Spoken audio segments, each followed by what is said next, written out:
Good morning, church. Today, I'm going to be talking to you about nothing. Really? Yes, I'm serious about that. Isn't that amazing that how we use this word called nothing so many times in our day or in our life? For example, when I walk into Joey or Ria's room and I ask them, so what are you doing? And they say, Dad, nothing. So what have you been doing the whole day? Nothing much. If you're bored, when you ask somebody, they'll say, oh, I didn't do nothing today. So this word is so frequently used in our lives.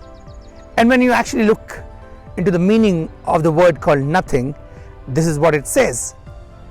Something that does not exist, something or someone of no value.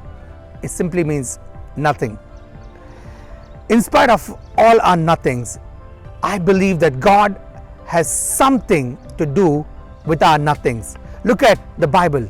Genesis 1 verse 1 says, in the beginning, God. And then it talks about the earth was without form and empty waste, and darkness was on the face of the earth and over the great deep. That means there was nothing, absolutely nothing. And God stepped into nothing and He created everything.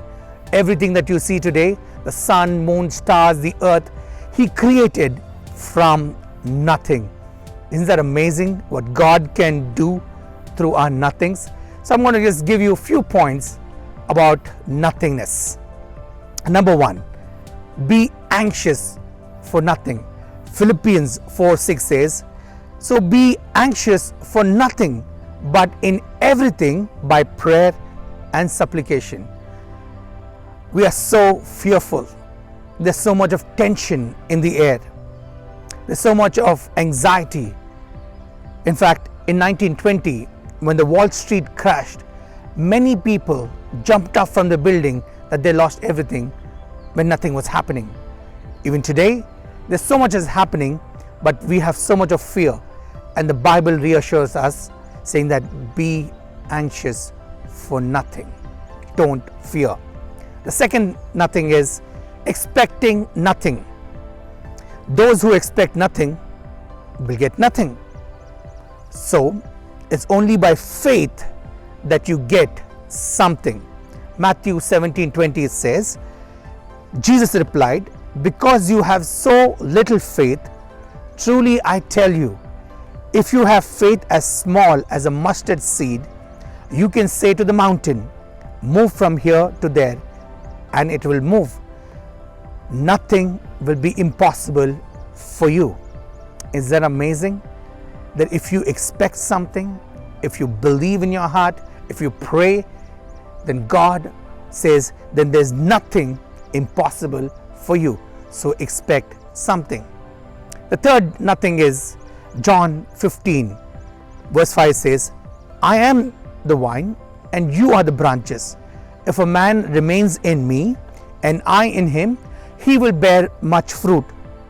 And then he says, apart from me, you can do nothing. Isn't that amazing that our life is limited to Jesus? Is Jesus or nothing? But Philippians 4:13 says, for I can do all things through Christ who strengthens me. With Christ, you can do many things. In fact, everything. And the last one I want you to see is, for with God, nothing is impossible. Luke 1:37. You may look at your situation today and it looks hopeless. You may look at some of the things which are happening and says that is impossible. Your doctors would have given you a report saying that there's nothing we can do. Or it could be your family members who have given up on you and says we can offer you nothing. But when you give it to God, He says, for me, for with me, nothing is impossible.